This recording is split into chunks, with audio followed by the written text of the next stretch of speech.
Crime की दुनिया में कुछ राज गहरे होते हैं और हर एक चेहरे में कई चेहरे छिपे होते हैं। हत्या के दाग बड़े गहरे होते हैं और मिटाने को सुराग परत दर परत कई पहरे होते हैं। लेकिन हर पर्दा हटेगा और हर राज खुलेगा। क्राइम सीन में बचता हर अपराधी फिरेगा। नमस्कार, क्राइम सीन में स्वागत है आप सभी का और आपके साथ मैं हूं इश्तियाक अहमद। एक बार फिर से मैं हाजिर हूं क्राइम में छिपी गुत्थी को सुलझाने के लिए। और आज हम क्राइम सीन में खबरों की शुरुआत करेंगे सिंगू बॉर्डर से, जहां पर एक व्यक्ति का शव पुलिस बैरिकेडिंग से लटका हुआ मिला। जी हां, सिंगू बॉर्डर जहां किसान आंदोलन कर रहे, वहां युवक की बेरहमी से हत्या का मामला सामने आया और वहीं मिली जानकारी के मुताबिक उसके हाथ काटकर शव को बैरिकेड से लटकाया गया था और शव मिलने के बाद से ही सिंगू बॉर्डर पर हंगामा शुरू हो गया था और आंदोलनकारी शुरुआत में पुलिस को भी मुख्य मंच के पास नहीं जाने दे रहे थे। हालांकि बाद में कुंडली थाना पुलिस ने शव को उतारा और सिविल हॉस्पिटल लेकर पहुंची और सिंगू बॉर्डर पर आंदोलनकारियों के मुख्य मंच के पास सुबह शख्स का शव लटका हुआ मिला, जिसकी उम्र करीब 35 साल के बताई गई और युवक के शरीर पर धारदार हथियार से हमले के निशान भी मिले और जिस युवक को मारा गया उसका हाथ कलाई से काट दिया गया और इस हत्या का आरोप निहंगों पर लग रहा है और निहंगों ने इसकी वो भी लिया है, अपने ऊपर इसका इल्जाम भी लिया। और वहीं आपको बता दें कि दिल्ली, हरियाणा और यूपी की अलग अलग सीमाओं पर किसान 3 नए कृषि कानूनों के खिलाफ धरना दे रहे और इस धरने को करीब 9 महीने से ज्यादा का वक्त बीत चुका है और किसान संगठनों और सरकार के बीच कई मीटिंग्स भी हुई, लेकिन अब तक कोई हल नहीं निकला और किसानों का कहना है कि वो लोग कृषि कानूनों की वापसी के पहले नहीं हटेंगे और वहीं सरकार का कहना है कि वो कानून को वापस नहीं लेंगे, लेकिन किसानों के बताए संभव बदलाव करने को तैयार है।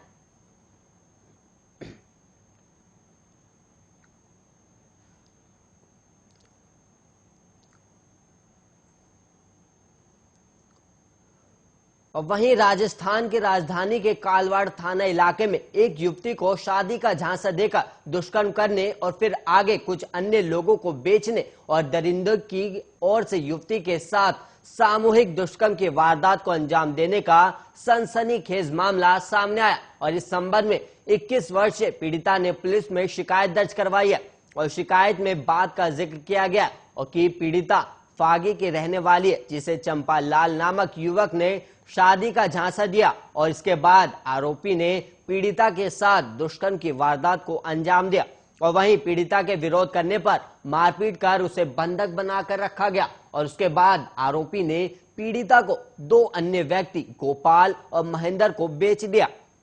गोपाल और महेंद्र पीड़िता को अगवा कर अपने साथ कालवाड़ रोड स्थित एक मकान में लेकर आए और उसे बंधक बनाकर रखा गया, जहां पर दोनों आरोपियों ने अपने कुछ अन्य साथियों के साथ मिलकर पीड़िता के साथ गैंगरेप की वारदात को अंजाम दिया। और वहीं आरोपी जब पीड़िता को घर में बंधक बनाकर बाहर चले गए तो मौका पाकर जैसे तैसे पीड़िता घर से भागने में सफल रही और कालवाड़ थाने पुलिस पहुंचकर आप बीती बताई,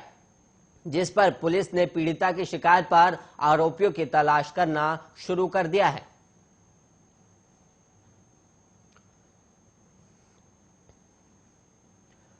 और वहीं राजस्थान पुलिस की इंटेलिजेंस यूनिट ने एक पाकिस्तानी जासूस राम सिंह को गिरफ्तार किया, जो पिछले कई महीनों से सेना की खुफिया जानकारी सरहद पार भेज रहा था और राम सिंह खुद मिलिट्री इंजीनियरिंग सर्विस के जोधपुर जोन ऑफिस में तैनात था और वह पाकिस्तानी महिला हैंडलर के हनी ट्रैप में फंसकर सामरिक महत्व की सूचनाएं लीक कर रहा था। और राजस्थान के पुलिस महानिदेशक उमेश मिश्रा ने जानकारी देते हुए बताया कि मिलिट्री इंजीनियरिंग सर्विस के जोधपुर जोन के चीफ इंजीनियर ऑफिस में तैनात चतुर्थ श्रेणी कर्मचारी राम सिंह पाकिस्तान के लिए जासूसी करने का आरोप में गिरफ्तार किया गया और उसकी उम्र करीब 35 साल बताई गई और वह गांव गोवा, थाना देलवाड़ा, जिला सिरोही का रहने वाला है। और वहीं डीजीपी मिश्रा ने बताया कि आरोपी राम सिंह पिछले 2 महीने से पाकिस्तानी महिला हैंडलर के संपर्क में था और वो व्हाट्सएप के जरिए उसके संपर्क में आया था और महिला हैंडलर ने पहले उससे दोस्ती कर फिर उससे शादी करने और मिलने का झांसा देकर भारतीय सेना की सामरिक महत्व की सूचनाएं मांगने लगी।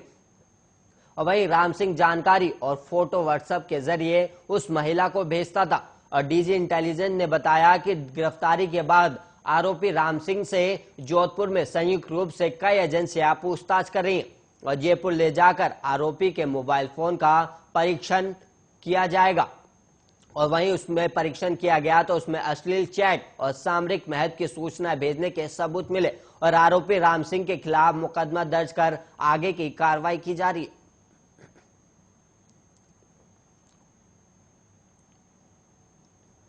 और वहीं बिहार के दरभंगा के कंकाली मंदिर के पुजारी की महानवमी के दिन गुरुवार की सुबह गोली मारकर हत्या कर दी गई और पुजारी की हत्या पर नेता प्रतिपक्ष तेजस्वी यादव ने नीतीश सरकार को घेरा और उन्होंने कहा कि बिहार में सत्ता संरक्षित अपराध की गंगा बह रही है और प्रतिदिन प्रदेश में सैकड़ों हत्याएं हो रही है। और तेजस्वी ने ट्वीट कर नीतीश सरकार पर हमला बोलते हुए लिखा कि आज नवमी के दिन दरभंगा के कंकाली मंदिर के मुख्य पुजारी राजीव झा की बदमाशों ने हत्या कर दी और बिहार में सत्ता संरक्षित अपराध की गंगा बह रही है और प्रतिदिन प्रदेश में सैकड़ों हत्याएं होती है, लेकिन कोई जंगल राज नहीं बोलेगा क्योंकि जेडीयू बीजेपी के दुशासनी राज में हेडलाइन मैनेजमेंट जो है और इससे पहले राजद की ओर से भी इसे लेकर हमला किया गया। राजद के हैंडलर से लिखा गया कि दुर्गा पूजा के दौरान दरभंगा के कंकाली मंदिर के मुख्य पुजारी राजीव झा की बदमाशों ने गोली मारकर हत्या कर दी और बिहार में मंगलराज का दावा कर बिहारियों को ठगने और भरमाने वाला कथित बेटा दिल्ली में बैठा है और वो बेटा अभी चूं तक नहीं कर रहा है। हाँ, अपराधी मनमाफिक होते तो वो हिंदू मुसलमान करते हैं और दरभंगा के विश्वविद्यालय थाना क्षेत्र के रामबाग स्थित कंकाली मंदिर के पुजारी राजीव कुमार झा उर्फ अंटू झा की कार सवार 4 बदमाशों ने गुरुवार की सुबह गोली मारकर हत्या कर दी थी और घटना के दौरान पुजारी के बगल में मौजूद उनके एक सहयोगी भी गोली लगने से जख्मी हो गए और उनका इलाज अलपट्टी स्थित एक निजी नर्सिंग होम में चल रहा है। वहीं पुजारी मूल रूप से सीतामढ़ी जिले के भिट्टा मोड़ ओपी क्षेत्र के कोरियाई गांव के रहने वाले थे।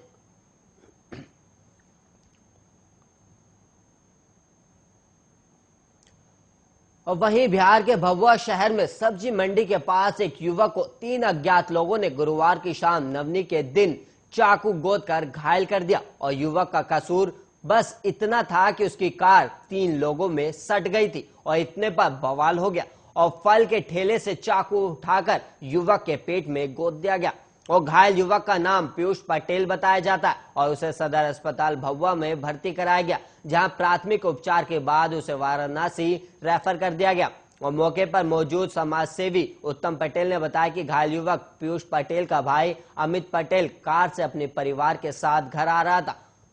और इसी दौरान सब्जी मंडी के पास 3 अज्ञात युवक कार से टकरा गए और इसके बाद 3 अज्ञात युवकों और अमित पटेल में बातचीत के दौरान बहस होने लगी और इस दौरान अमित पटेल ने अपने भाई पीयूष पटेल को फोन करके बुला लिया, जहां बातचीत करने के दौरान वो भी युवकों से उलझ गया और ये देख आसपास के लोग जुट गए और आसपास के लोग झगड़े को छुड़ाने में लग गए। तभी अज्ञात तीनों युवकों ने पीयूष पटेल को फल वाले ठेले से चाकू उठाकर पेट में मार दिया और घटना के बाद तीनों युवक मौके से फरार हो गए और स्थानीय लोगों की मदद से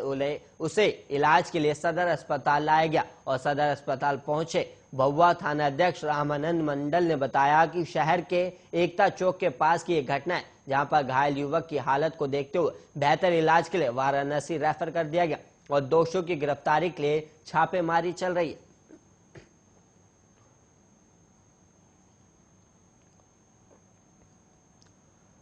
और वहीं उत्तराखंड के हरिद्वार जिले के नारकोटिक सेल ने पथरी थाने की पुलिस को साथ लेकर गाड़ोवाली गांव में छापा मारकर नशे का जखीरा बरामद किया और पुलिस ने 2 आरोपियों को गिरफ्तार कर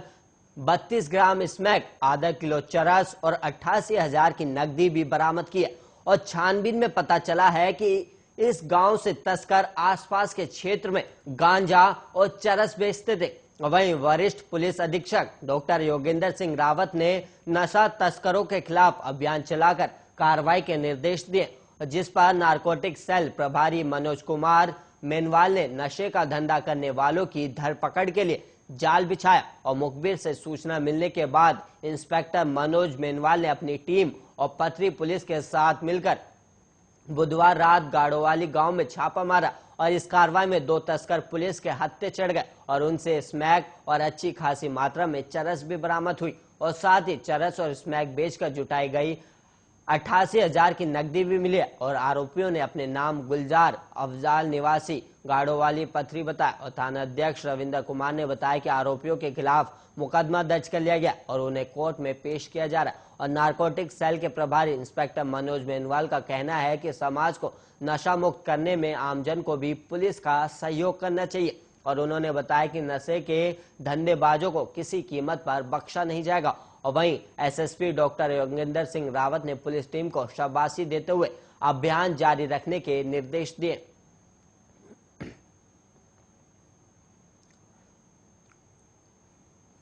और वहीं एक युवक ने रिश्ते को शर्मसार करते हुए मां के साथ दुष्कर्म किया और सूचना पर दिल्ली से आए बेटों ने आरोपी भाई को जमकर पीटा और इसके बाद पुलिस के हवाले कर दिया गया और आरोपी को मंगलवार को जेल भेज दिया गया। और भमोरा थाना क्षेत्र के एक गांव की दिल्ली महिला ने पुलिस को दी तहरीर में बताया कि उसके 6 लड़के हैं और इनमें से 5 दिल्ली, पंजाब और हरियाणा में मजदूरी करते, जबकि तीसरे नंबर का गांव में मां के साथ रहता है। और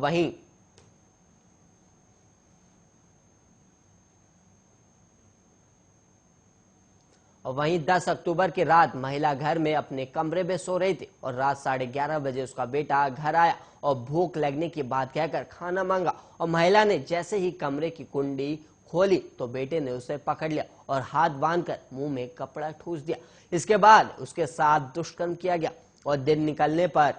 बंधक मुक्त किया गया और धमकी दी गई अगर किसी को कुछ बताया तो जान से मार देगा। और वहीं डरी सहमी मां उस वक्त चुप रही। बेटे के घर से जाने के बाद उसने दिल्ली में रहकर मजदूरी कर रहे 2 बेटों को फोन कर घटना की जानकारी दी। और वहीं आपको बता दें कि सोमवार को दोनों बेटे घर पहुंचे और उन्होंने आरोपी भाई की जमकर पिटाई की और फिर थाने ले जाकर पुलिस को सौंप दिया। और हैवान बेटे की करतूत सुनकर हर कोई हैरान है। और वहीं बताया ये भी जा रहा है कि 2 दिन पहले युवक अपनी भाभी से भी अश्लील हरकतें कर चुका था और इसे लेकर झगड़ा भी हुआ था और इसके बाद उसका भाई और भाभी दिल्ली चले गए थे। और वहीं एसओ विक्रम सिंह ने बताया कि महिला का मेडिकल कराया जा रहा है।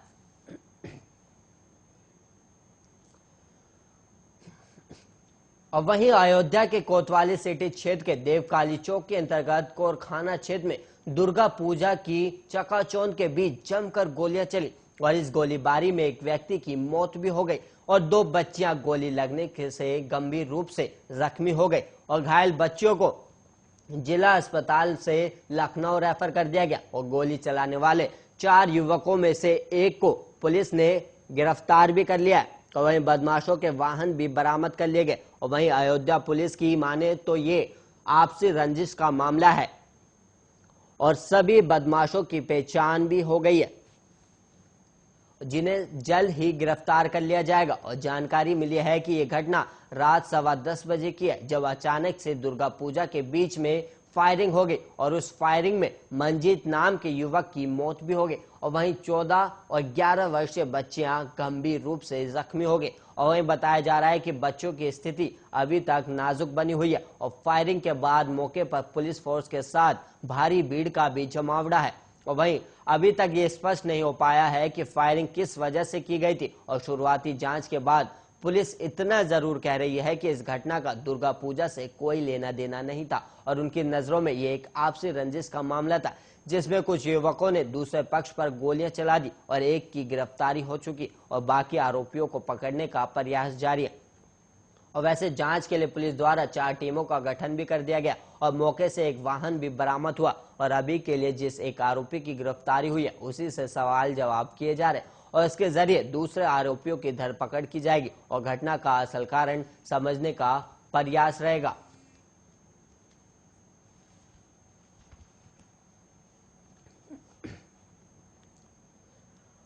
और वहीं बिहार की राजधानी पटना में कुछ बदमाशों ने एक उभरती हुई मॉडल को गोली मार दी और गोली लगने से मॉडल गंभीर रूप से घायल हो गई और जिसे इलाज के लिए एक नजदीकी अस्पताल में भर्ती कराया गया और इस हमले को अंजाम देकर आरोपी मौके से फरार हो गए।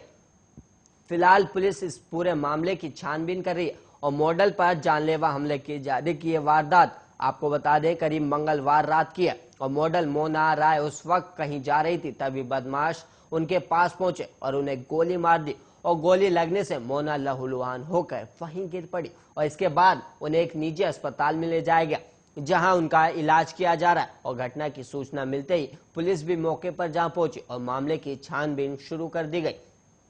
हालांकि अभी तक हमलावरों के बारे में कोई जानकारी नहीं मिल पाई है और अपराधियों ने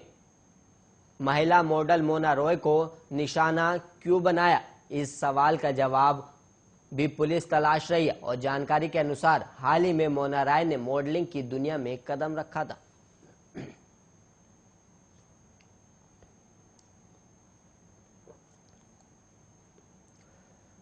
और वहीं यूपी के ललितपुर जिले में पिता और बेटी के पवित्र रिश्ते को कलंकित करने वाला मामला सामने आया। 11वीं क्लास में पढ़ने वाली एक नाबालिग छात्रा ने अपने पिता पर बलात्कार करने के साथ साथ सपा और बसपा जिलाध्यक्षों सहित 28 लोगों द्वारा भी बलात्कार करने का गंभीर आरोप लगाया। और इसके बाद पुलिस प्रशासन में भी हड़कंप मच गया और आनन फानन में पुलिस अधिकारियों ने मामले को गंभीरता से लेते हुए आरोपी पिता, सपा जिलाध्यक्ष तिलक यादव, बसपा जिलाध्यक्ष दीपक हरिवार सहित सभी 28 आरोपियों के खिलाफ बलात्कार सहित अन्य सुसंगत धाराओं में मुकदमा दर्ज कर आगे की कार्रवाई कर दी है। और वहीं आपको बता दें कि नाबालिग छात्रा की शिकायत के अनुसार जब वो 6ठी क्लास में पढ़ती थी तभी से उसके पिता उसका शारीरिक शोषण और रेप की घटना को अंजाम देते आ रहे और फिर धीरे धीरे नाबालिग छात्रा के साथ उसके पिता अपने अन्य दोस्तों से भी बलात्कार जैसी घटनाओं को अंजाम दिलाने लगे, जिनमें सपा जिलाध्यक्ष तिलक यादव और बसपा जिलाध्यक्ष दीपक हरिवार भी शामिल है। और वहीं सपा जिलाध्यक्ष तिलक यादव ने कहा कि परिवार को बर्बाद करने की साजिश रची जा रही है और उन्होंने मामले की निष्पक्ष जांच करवाने की मांग की और साथ ही कहा कि अगर झूठा फंसाया जाता है तो वो बीच चौराहे पर आत्महत्या कर लेंगे।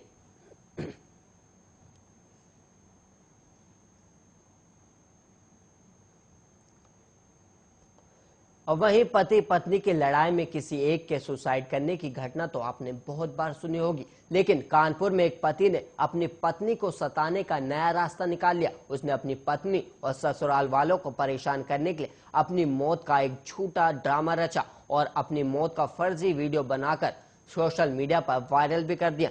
हालांकि उसकी कारस्तानी तब पकड़ में आ गई जब ससुराल वालों ने पुलिस कंट्रोल रूम को अपने दामाद के सुसाइड करने की सूचना देकर मौके पर पहुंचने को कहा। और पुलिस जब मौके पर पहुंची तो मौत का ड्रामा रचने वाला पति और फर्जी वीडियो बनाने वाला दोस्त की कारस्तानी खुल गई और पुलिस अब दोनों को गिरफ्तार करके जांच करी। और कानपुर में अपनी ही मौत का नाटक रचने का अनोखा मामला छेदी लाल ने रच डाला। और कानपुर का छेदी लाल नवाबगंज में रहता है और जिसकी ससुराल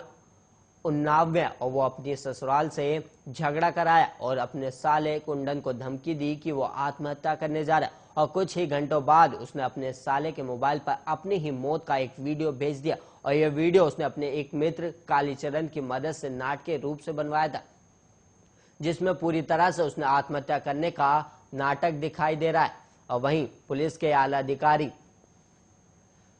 ने इसका खुलासा करते हुए छेदीलाल और उसके दोस्त कालीचरण को गिरफ्तार कर लिया और जांच कर इस मामले में मुकदमा लिखने के आदेश भी दिए हैं।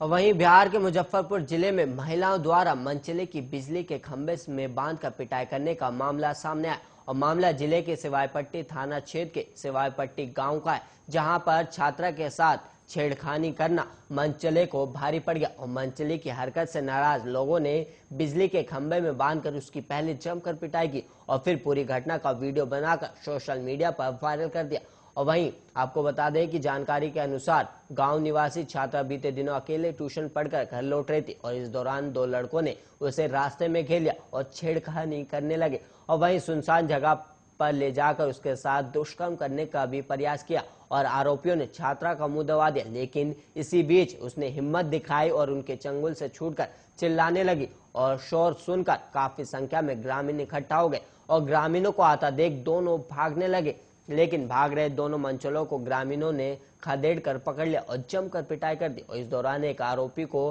बिजली के पोल में बांध दिया गया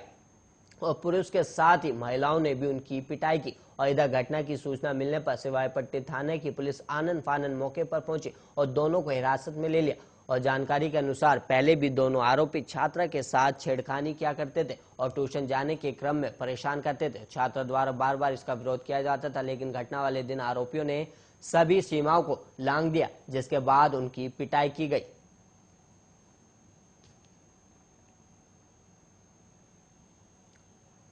इसी के साथ क्राइम सीन में इतना ही। ऐसी ही देश और दुनिया की तमाम खबरों के लिए आप बने रहिए आर्य न्यूज के साथ।